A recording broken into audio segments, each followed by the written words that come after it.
Nomsa. I think it also makes sense then that we still have a little bit of Madiba magic on the go, as the match will be played at the Nelson Mandela Bay Stadium. So lots to look forward to. I hope you guys get your tickets. I hope you guys get your flight tickets so we can all watch the Springboks in action in that second test. How is it going to come onto your televisions? Well, Supersport International CEO is going to tell you all about that. Please put your hands together for Rendani Ramoba.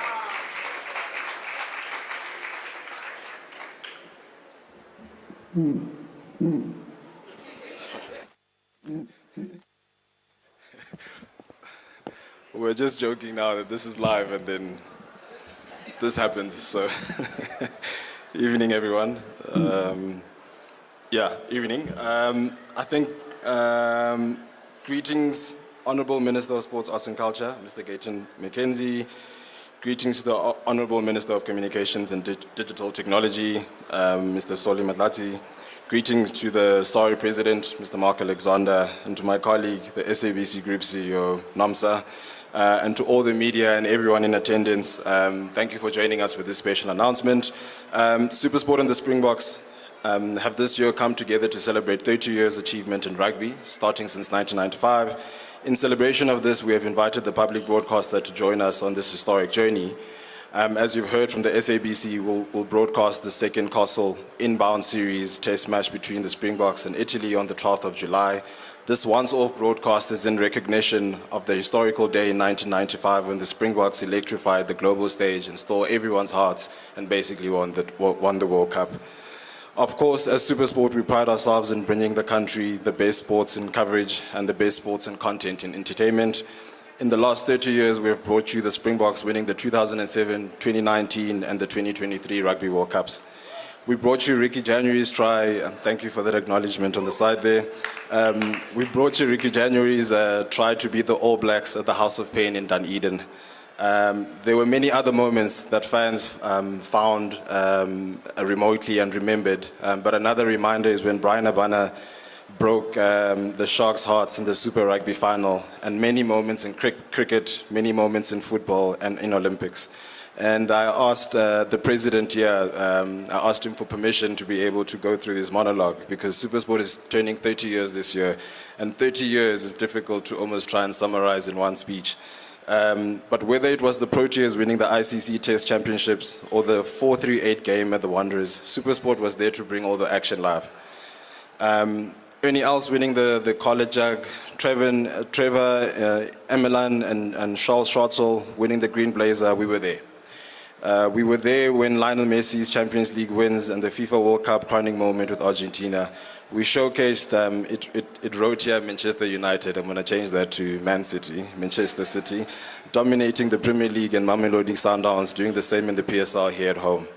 In the last 30 years, Supersport has grown to become the leading live sports broadcaster on the globe, and we remain the only place to do that. I'm going to repeat that for dramatic effect. In the last 30 years, Supersport has grown to become the leading sports broadcaster on the globe, and we remain the only place to watch it all. We are the only place where fans can get all their sports, all their time, all their Formula One, all their FIFA Club World Cup, Women's AFCON, Women's Euro, Women's Cricket, Rugby World Cup, and this is just this year. And through multiple activities and digital, on air and on the ground, Supersport will be celebrating its shared achievements with the reigning Rugby World Champions through inspiring interactive initiatives with our most valuable stakeholders, the passionate viewers and the Springbok fans. The fans will get to participate in our unique Springbok Dream Team campaign, where they will get to select all-time favorite Springbok 15 members over the last 30 years, going from position to position for every week until the ultimate Dream Team will be announced towards the back end of the year. I asked the teams, cheekingly, I wanted them to add the Minister of Sports, Arts and Culture on the selection criteria, but I think we'll have that discussion offline. But we're excited to be part of this historic celebration with SA Rugby and the SABC. We are also proud of our loyal subscribers and our viewers who are the bedrock of our business. We'd like to thank South Africans for standing behind Supersport, and as the World of Champions, we promise to deliver more spectacular moments for another 30 years. Thank you.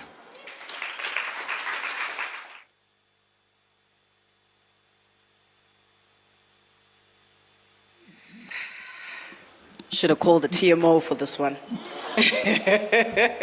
Thank you so much, Mr. Rendani Ramoba.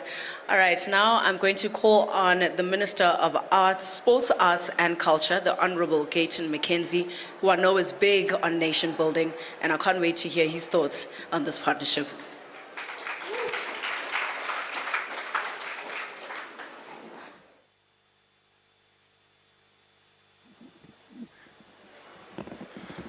The President of SARU, the Minister, the boss of SABC and the boss of Supersport. I was told this is life. Have you ever had the episode that you want to forget? When I was appointed as the Minister of Sport, Arts and Culture, my first rodeo was the All Black game. And nobody told me how these things work. I just heard, go down with the president of SARU, you'll meet him on the field and go greet the players. I didn't know that there are times involved in these things. So when I came to the dugout, there was a policeman from Cape Town. They're like, Minister, hoe gaat het? Ik say, all right, can we take a picture? I say, salute. And we start taking pictures. But nobody tells me that the game is supposed to start. I'm taking selfies, everything. I get to the field. Everything is late. I still greet Tatiana, and I start greeting the players, and then all hell broke loose. The plane came over, the DJ played Sister Bettina while the haka's on, and I'm like, this is very unprofessional of them. So I get to the office to get back. I said, I want an investigation. What went wrong? And my special advisor goes like, so, President of SARU and SABC NOMSA and Rendani, I just want to say to you, it's a very happy day for me. I tell you why. Because the Springboks belong to the whole country. And such an important game will be shown live and everybody will be able to watch it. But we must also be honest and understand things. They can't give all the games currently for free, because this is what's keeping our sports alive. But when they opened their hearts, myself and the minister, we met with them, there was no problem. So people will be able to watch the game. So stop complaining when you see me. On the 12th, I heard, Siri said you must get a plane ticket. You don't need to get a plane ticket, just switch on your TV and you can watch on your TV, even if you don't have that. But I must also let the cat out of the bag. Broadcasting these games is not free for the likes of Supersport. They pay for it. Myself and the minister, we have hatched the plan. I'm not going to tell you what the plan is, but the plan is to make sure that Supersport does not lose money, SABC does not lose money, and we bring the games. So the only thing that can stand between that plan and it happening is reshuffling. But it got looser.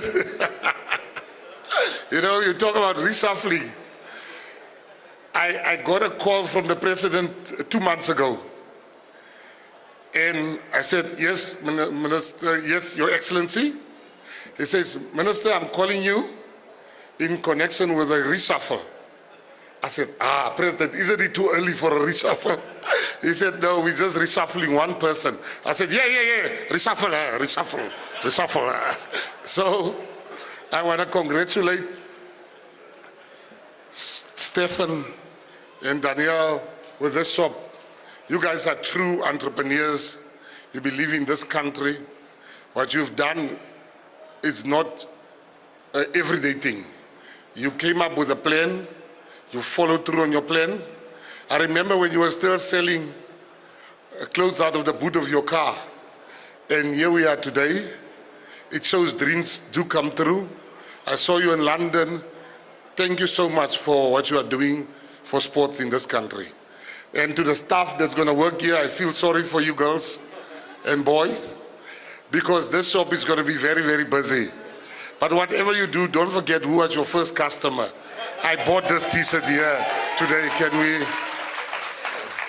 I know there's some that says he probably got it for free. I bought it. I've got my slip. I bought this t-shirt. I didn't get it for free. Lastly, I want to say, last night I went to the Italy Day. South Africans just remain South Africans. The evening was nice with Italians. And then somebody in the wisdom decided to ask Nas Botha, what do you think, who's going to win? Nas said, obviously the Springboks. By how much? And Nas Botha, I looked at him, I thought he's going to say 5 or 6. Nas Botha said, by 40. So I put my head down. And the South African said, oh, that's first half. What about second half? Thank you very much. Nice speaking to you. Thank you.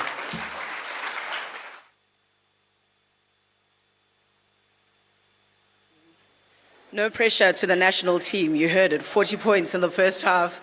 But this is the other part of today's proceedings, the opening of the official Springbok store here at Sandton City. And we will get into that proceeding in just a moment. I just wanted to also say to the members of the media, there won't be a Q&A session during this opening today. You can do one-on-one interviews as per request. Please do find Sboom Jigeliso. I know he's here around somewhere. Our colleague in media, he'll be able to assist you with the one-on-ones a little later. So before we get into the ribbon cutting into the store proper, I'd like to call onto the stage the Minister of Communications and Digital Technologies, the Honorable Solly Malatsi.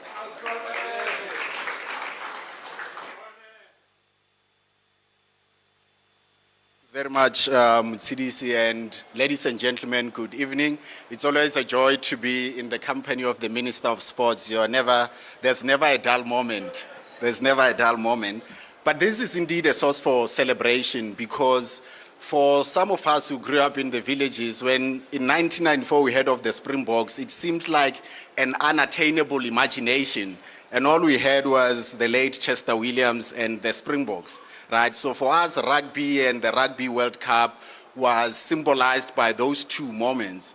And it's quite interesting that this celebration of the 30th anniversary of South Africa winning that cup is being celebrated in Gqeberha at the Nelson Mandela Bay Stadium. And we're seeing the coming together of the two biggest broadcasters in the country to make sure that this is delivered to each and every home in the country so that every South African can view this.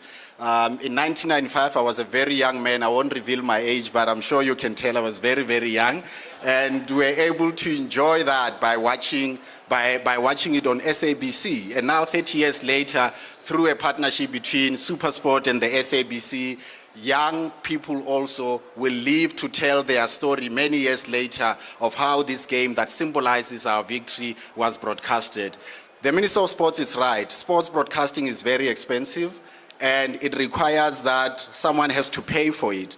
And our responsibility as government leaders, Minister, is to make sure that we work together to ensure that everyone can view it. And we don't get the headaches we normally get around these games. This is probably the first time in the lead up to a Springboks match that he didn't call me about the SABC broadcasting or not broadcasting this. So I was also very relieved not to get a call from you, Minister. Thank you very much.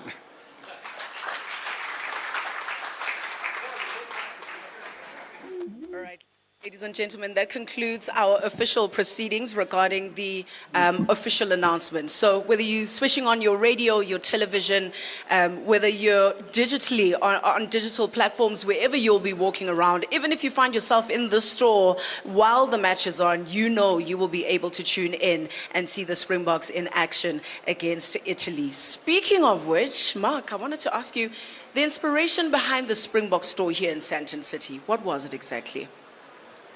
We wanted to offer our fans more than just merchandising.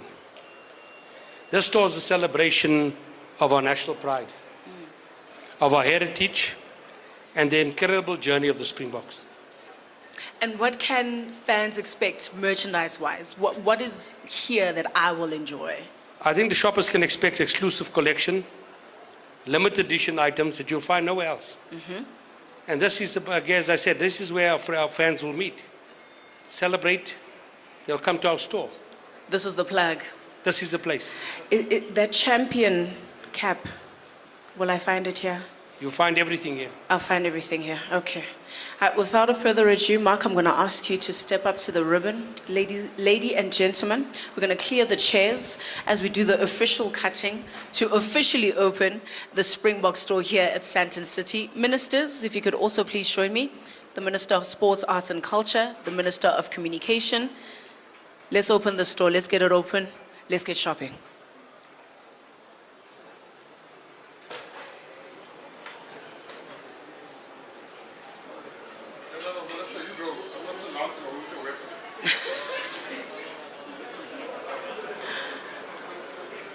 Well, maybe let's take a picture before we cut in front of the ribbon. Yeah. And then we can cut.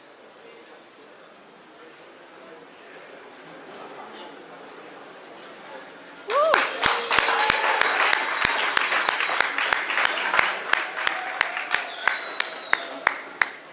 can take the stage.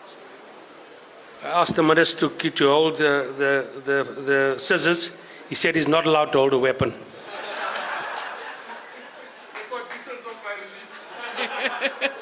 Well, there you have it. The store is open. We can enjoy ourselves, enjoy the shopping that will take place. Thank you so much to Sandton City Management for hosting us this evening. Thank you to everybody from SA Rugby that has made it, including the President, Mr. Mark Alexander. Ministers, thank you so much for joining us tonight as well. To Nomsa from the SABC, as well as Randani from SuperSport. And to you over here, we hope that you enjoyed our broadcast and that you enjoy shopping here at the Springbok store as well. We will see you this Friday at Loftus Versfeld as the Springboks up against Italy in the first test. Our build-up will be live at 4 o'clock. Before that, we have the Springbok women who are also in action against Canada as they build up to the Women's Rugby World Cup happening in the UK. So join us for that build-up at 1 o'clock in the afternoon. My name is Mutsiri Simohono. It's always a pleasure and a privilege. Good night.